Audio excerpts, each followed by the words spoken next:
é de fato de verdade a sobrecarga. Eu estava até assistindo essa semana um vídeo do Japão e até de outros países também já tinha assistido, falando que muita gente, para poder ganhar bem, ela tem que fazer hora extra.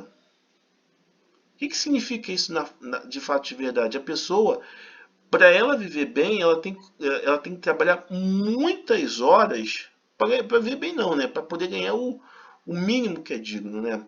Mas ela tem que trabalhar muitas horas para poder fechar as contas. O que seria muitas horas? Trabalhar 12 horas por dia, trabalhar 13 horas por dia. E ela estava até me contando no vídeo, que eu já tinha também estudado sobre essa questão dos orientais, que muitos orientais trabalhavam 100 horas semanais.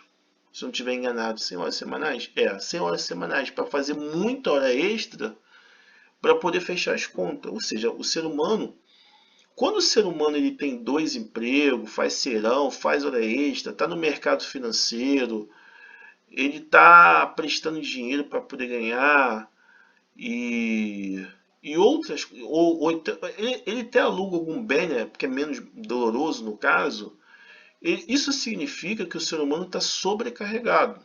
O remédio que muitas vezes muitos seres humanos eles aplicam desde 99, ele é um remédio que, para poder curar o baixo salário, é aumentar a carga de trabalho, que é totalmente o antilógico, porque se eu estou ganhando mal, pouco, eu não tenho que eu não tenho que aumentar minha carga de trabalho, eu não tenho que trabalhar 12 horas, 14 horas, 24 horas, 48 horas.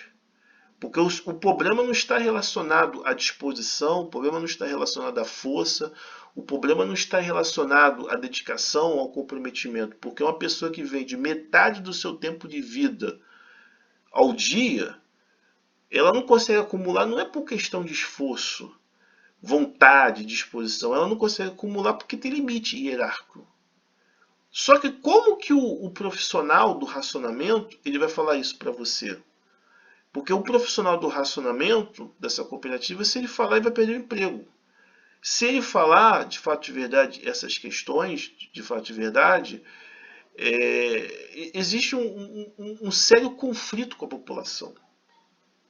Porque a pessoa que escolhe ter 2 empregos, 3 empregos, fazer hora extra, fazer serão, bolsa de valores, investimento de empréstimo, o melhorzinho é aquele que aluga alguma propriedade, essa pessoa está sobrecarregada. E não é a questão de esforço e de mais tempo que vai resolver o problema. O que vai de fato de verdade resolver o problema é aprender a fazer suas próprias coisas. Só que aprender a fazer suas próprias coisas entra em conflito com o poder público, que diminui a arrecadação. Então, o bem que você faz para você é o mal para o poder público. E entra em conflito com aquele que quer pagar o preço do seu trabalho em uma pechincha. Que você não pode expressar o seu valor porque ninguém tem dinheiro para poder pagar. Então ele vai deixar de explorar você e você vai ser o maior beneficiado. Por quê? Porque você está aprendendo a fazer suas próprias coisas. A relação do trabalho ela é uma relação de dependência. E que dificilmente o poder público ele vai botar o dedo ali, porque o poder público ele já deixou de ser um poder público para resolver o problema e ele está no estado de um poder público que dá soluções temporárias. Assim como também a tecnologia também te oferece para você. Não são soluções definitivas que resolvam o problema, são soluções temporárias que amanhã depois vai voltar o mesmo problema para você. Então o Estado já deixou muito tempo de ser eficiente. O erro para ele produz mais arrecadação do que solução para você. Porque se ele resolver realmente o seu problema, ele vai perder o emprego. E ele não tem para onde voltar. Entendeu? Por isso que os presidentes americanos defendiam que o presidente não pode depender só do seu cargo, pelo que eu estudei. Ele tem que ter outro tipo de trabalho para poder continuar a vida. E para o serviço público ser eficiente, significa ser demitido. Então você já começa a perceber o enrolado que a gente está e preso nessa cegueira. Por quê? Porque só beneficia 2 tipos de grupo. Aquele que comanda a hierarquia do trabalho, do setor privado, e aquele que participa do serviço público. Você dificilmente você vai ser extraído de todas as formas.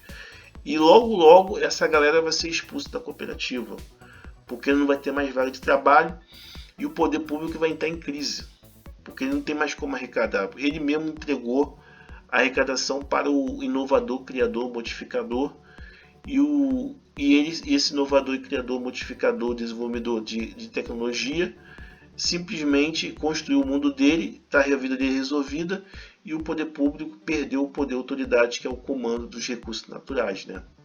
Então, o diagnóstico que muita gente faz é um diagnóstico equivocado, é um diagnóstico errado, que não é trabalhando 24 horas, 48 horas que você vai resolver o seu problema. Porque a questão não é uma questão de esforço físico, de vontade, de disposição de vestir a camisa. O problema está relacionado, de fato de verdade, da dependência sua que os outros façam por você. Que daquela profissão você tem que tirar tudo aquilo que você não sabe para você poder viver bem. Esse é o seu problema. Só que se isso for falado, existe perda de arrecadação para o Estado, existe valorização do trabalho, ou seja, a pessoa vai ganhar mais, e consequentemente o que vai acontecer de fato de verdade?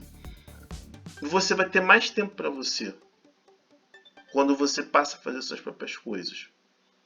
Então esse é o problema do Brasil e até mesmo do mundo. Por quê? Porque a pessoa trabalha, mas ela não tem direito de negar. Ela não tem direito de dizer não. Ela não tem direito, de fato e verdade, de recusar as coisas. Por quê? Porque é uma relação de dependência. Se você não sabe de nada, você vai trabalhar a vida toda por aquilo que você não sabe. Para o poder público, maravilha. Ele consegue fazer você ser hereditário, passar de pai para filho, você ensinar a mesma coisa. A mão de obra para quem comanda a hierarquia do trabalho é maravilha, paga uma pechincha, e você recebe os efeitos da racionalidade, porque aquilo que retira de você está lá no topo da hierarquia. Bom, gente, o vídeo foi mais de meia hora. Se eu deixar, eu vou ficar falando. Mas eu acredito que ele foi bastante esclarecedor. Qualquer dúvida, vocês comentam aqui embaixo. E isso explica o porquê, muitas das vezes, você não consegue ter uma vida boa, não consegue ter uma vida digna, fica toda hora enfrentando os mesmos problemas, né, de reabastecimento das coisas que você precisa, freneticamente, tá? Todo mês é a mesma coisa que você tem que fazer. Por quê? Porque a estrutura não foi feita para você, a estrutura foi feita tanto para o poder público e tanto para o inovador, modificador, transformador e por aí e diante, né? Aqueles que conseguem modificar os recursos naturais. Então esses aí vivem uma vida de um monarca, o resto tem que trabalhar por eles, né? Porque esses são os cabeças, né? Qualquer coisa, dúvida, tô lá no comentário e eu respondo vocês. Fui, gente.